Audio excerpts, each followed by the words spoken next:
Hello friends, स्वागत है आपका अपने परिवार एमएस क्लासेस में। तो दोस्तों, जैसा कि आप देख पा रहे हैं, आज आपकी इस सत्र की प्रथम क्लास स्टार्ट हो रही है और इस प्रथम क्लास में हम आज शुरू करेंगे ट्रिग्नोमेट्री। दोस्तों, हम आपको कक्षा 10 के मैथ का सिलेबस भी दिखाना चाहते थे, परंतु अब इस सिलेबस पर चर्चा न करते हुए मेरे ख्याल से सीधा हम लोग पठन पाठन की क्रिया पर आ जाते हैं, क्योंकि अब समय ज़्यादा गंवाना उचित नहीं समझता हूँ। ठीक है दोस्तों, तो आज हम लोग पढ़ेंगे ट्रिग्नोमेट्री के विषय में और यही चैप्टर हम पहले स्टार्ट करेंगे। अब आप लोग के दिमाग में ये आ रहा होगा कि सर डायरेक्ट ट्रिग्नोमेट्री क्यों? तो दोस्तों, मैं आपको बता दूं कि हाई स्कूल के मैथ में कुछ ऐसे विशेष चैप्टर हैं जहां से ज़्यादा प्रश्न आपके बोर्ड एग्जाम में पूछे जाते हैं और ज़्यादा से ज़्यादा नंबर के भी पूछे जाते हैं। तो इस बात को ध्यान में रखते हुए इस आधार पर हमने आज ट्रिग्नोमेट्री चैप्टर स्टार्ट करने के लिए सोचा है। तो चलिए देखते हैं ये ट्रिग्नोमेट्री है क्या, इसमें कैसे सवाल आते हैं, क्या कुछ फार्मूला बनता है। हम आपको बता दें, इस ट्रिग्नोमेट्री चैप्टर में सबसे महत्वपूर्ण जो चीज है वह है आपका इसका फार्मूला। यदि इसके फार्मूले आपको याद हैं तो आप इस सवाल को बखूबी ढंग से बेहतर तरीके से लगाते जाएंगे, और यदि आपको फार्मूला नहीं याद है तो आप एक कदम भी इसमें आगे नहीं बढ़ सकते। तो कुल मिला जुलाकर प्रश्नावली पर पहुंचने से पहले जो इसके कुछ विशेष, जो कुछ इसके बेसिक फार्मूला है, उस फार्मूला पर हम लोग चर्चा कर लेते हैं। ठीक है, क्योंकि आगे इसी आधार पर सवाल हम लोगों को लगाने हैं। ट्रिग्नोमेट्री चैप्टर में सबसे पहले हम ट्रिग्नोमेट्री शब्द के अर्थ को समझ लेते हैं कि इसका मतलब क्या होता है। चलिए देखते हैं। ट्रिग्ना का मतलब होता है त्रिकोण, या फिर आप यहां सीधा समझ लीजिए त्रिकोणमिति का मतलब होता है, त्रिकोण का मतलब होता है त्रिभुज। क्या होता है? त्रिभुज। त्रिकोण का मतलब होता है तीन कोण वाला, और तीन कोण वाले का मतलब होता है त्रिभुज। त्रिकोण का मतलब होता है त्रिभुज, और मिति का मतलब होता है मापन। क्या होता है दोस्तों? मापन। मिति का मतलब क्या होता है? मापन।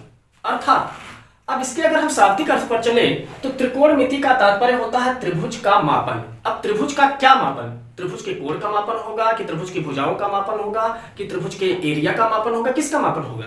तो स्पष्ट रूप से समझ लीजिए कि किसी भी त्रिभुज में जो समकोण त्रिभुज होती है, इस समकोण त्रिभुज में जो हम भुजाओं का मापन करते हैं, यही त्रिकोणमिति चैप्टर के अंतर्गत करते हैं। या आप इसको पलट कर कह सकते हैं कि त्रिकोणमिति के अंतर्गत हम त्रिभुज की भुजाओं का क्या करते हैं? मापन करते हैं। ठीक, क्या करते हैं? मापन करते हैं। तो इतनी बात आपको समझ में आ गई ट्रिग्नोमेट्री का शाब्दिक अर्थ।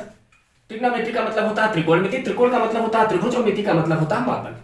त्रिभुज का मापन, त्रिभुज का मापन में क्या? त्रिभुज की भुजाओं का मापन हम लोग त्रिकोणमिति के अंतर्गत करते हैं। ठीक है दोस्तों, अब कुछ इसके बेसिक फार्मूला पर हम लोग चलते हैं, जहां से हमारा काम स्टार्ट होता है। इस फार्मूले को समझने के लिए सबसे पहले हमें एक समकोण त्रिभुज बनाना पड़ेगा। ये हो गया आपका समकोण त्रिभुज। क्या है दोस्तों? ये समकोण त्रिभुज। और समकोण त्रिभुज में आप जानते हैं जिस त्रिभुज का एक कोण 90 अंश का होता है उसी को हम लोग समकोण त्रिभुज कहते हैं। इस त्रिभुज में ये कोण आपका 90 अंश हो गया, इसको हम मान लेते हैं थीटा। क्या मान लेते हैं? थीटा।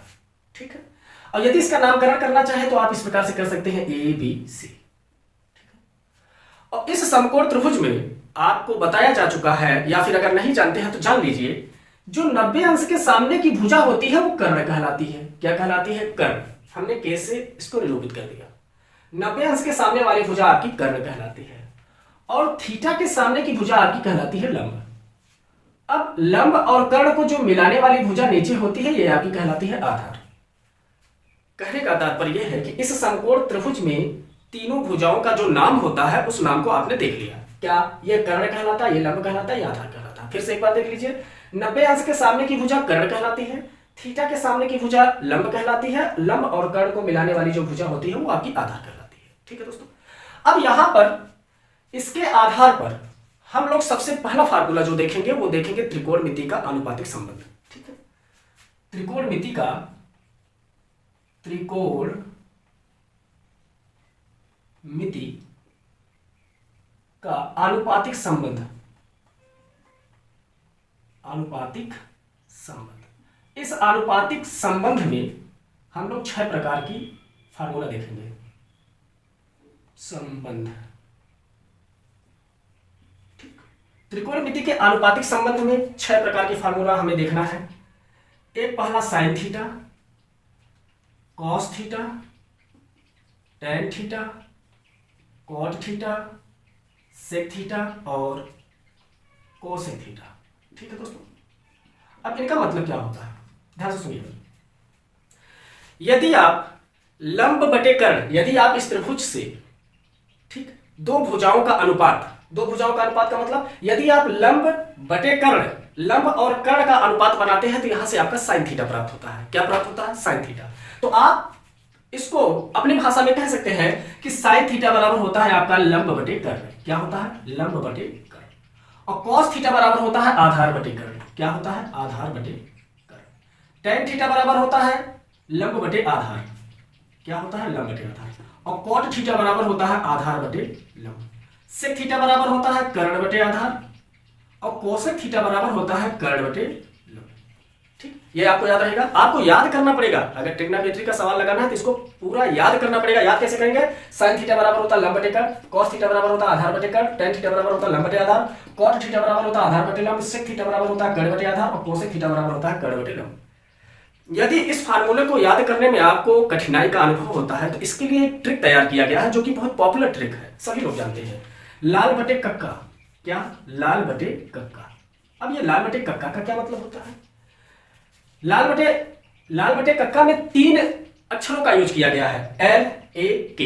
एल का मतलब लंब हो गया, ए का मतलब आधार, के का मतलब कर्ण हो गया। अब यहां से स्टार्ट होता है साइन। क्या स्टार्ट होता है? साइन। साइन थीटा बराबर लंब बटे कर्ण हो जाता है, कॉस थीटा बराबर आधार बटे कर्ण हो जाता है, जो कि दिखाया गया है, और tan थीटा बराबर क्या हो जाता है? लंब बटे आधार। ठीक, जब आप कॉट से शुरू करते हैं तब यही पलट जाता है। अब तक अंश से हर में आ रहे थे, अब हर से अंश की तरफ बढ़ेंगे। यहां आपका हो जाता है कॉट थीटा बराबर आधार बटे लंब, सेक थीटा बराबर कर्ण बटे आधार और कोसेक थीटा बराबर कर्ण बटे लंब। मेरी बात समझ गए? ट्रिक के माध्यम से आप इसे याद कर सकते हैं। लाल बटे कक्का। लाल बटे कक्का कैसे? साइन थीटा बराबर लंब बटे कर्ण, कॉस थीटा बराबर आधार बटे कर्ण, tan थीटा बराबर लंब बटे आधार, कॉट थीटा बराबर आधार बटे लंब। अब पलट जाइए, सेक थीटा बराबर कर्ण बटे आधार और कोसेक थीटा बराबर कर्ण बटे लंब। इस प्रकार से आप इस फार्मूले को भली भांति याद कर सकते हैं। ठीक है, इस फार्मूले को आप नोट कर लीजिएगा। इसके बाद हम दूसरा फार्मूला देते हैं और तब इसके बाद हम लोग प्रश्नावली पर पहुंचते हैं, क्योंकि इसी दोनों फार्मूलों के आधार पर आपकी पूरी प्रश्नावली, पहली वाली जो प्रश्नावली है ट्रिग्नोमेट्री की, वो लगनी है। ठीक है दोस्तों, ये तो था त्रिकोणमिति का आनुपातिक संबंध। अब हम त्रिकोणमिति का व्युत्क्रम संबंध देखेंगे। क्या देखेंगे?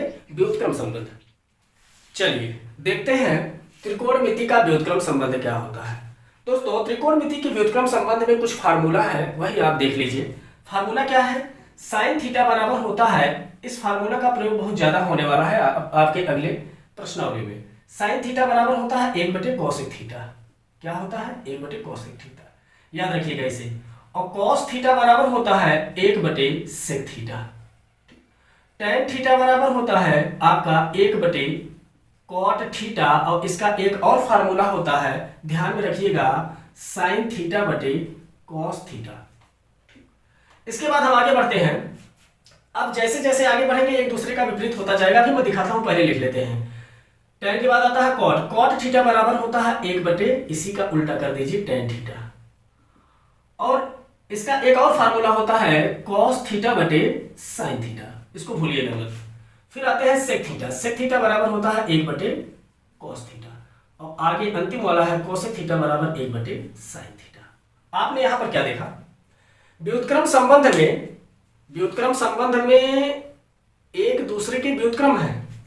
साइन थीटा बराबर 1 बटे कोसेक थीटा।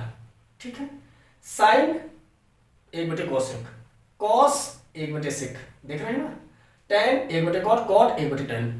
तो कहने का तात्पर्य यह है कि अगर इसको थोड़ा सा और बढ़ाना आप चाहें तो कोसेक का गुणा साइन से हो जाएगा, अर्थात आप लिख सकते हैं sine theta into cosec theta बराबर, अगर आपको जरूरत पड़ गई तो इसका मान क्या आ जाता है? 1 आ जाता है। आप इसको देखिए, कोसेक को गुणा साइन से हो जाएगा तो sine theta into cosec theta बराबर क्या बच जाएगा? आपका 1। इसी प्रकार से यहां गुणा करा के बराबर 1 कर सकते हैं, इस प्रकार से सबको कर सकते हैं। व्युत्क्रम संबंध में मैं आपको ये जो फार्मूला दिया हूं, बस इसको आप किसी तरीके से अपने किसी भी तरीके से, किसी भी नियम को अपना कर बस इसे आप याद रखें, ताकि सवाल लगाते समय जब इनका प्रयोग हो तो आपके दिमाग में होना चाहिए। अब यदि ये याद नहीं रहेगा तो आप एक भी सवाल नहीं लगा पाएंगे। जान लीजिए, ट्रिग्नोमेट्री चैप्टर है, इसमें बिना फार्मूला का आप एक भी सवाल आगे नहीं लगा सकते। हर कदम पर इसमें फार्मूला की जरूरत पड़ती है। तो आज की इस वीडियो में आपने क्या देखा? त्रिकोणमिति का आनुपातिक संबंध।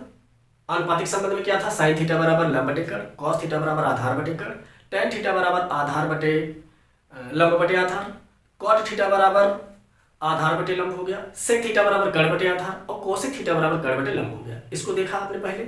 इसके बाद व्युत्क्रम संबंध में आपने देखा साइन थीटा बराबर 1 बटे कोसेक थीटा, कॉस थीटा बराबर 1 बटे सेक थीटा, टेन थीटा बराबर 1 बटे कॉट थीटा।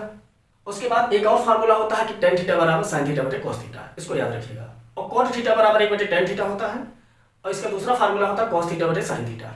ठीक, फिर आते हैं सेक थीटा बराबर, उसका उल्टा हो जाएगा 1 बटे कॉस, और कोसेक थीटा बराबर 1 बटे साइन थीटा। इसको आप याद रखिएगा। अब आई होप ये फार्मूला आपको समझ में आया होगा। उम्मीद करता हूं कि आप इसे याद भी कर लेंगे। अब इसके अगले वीडियो में हम आपके प्रश्नावली, इसके फर्स्ट प्रश्नावली को लेकर उपस्थित होंगे।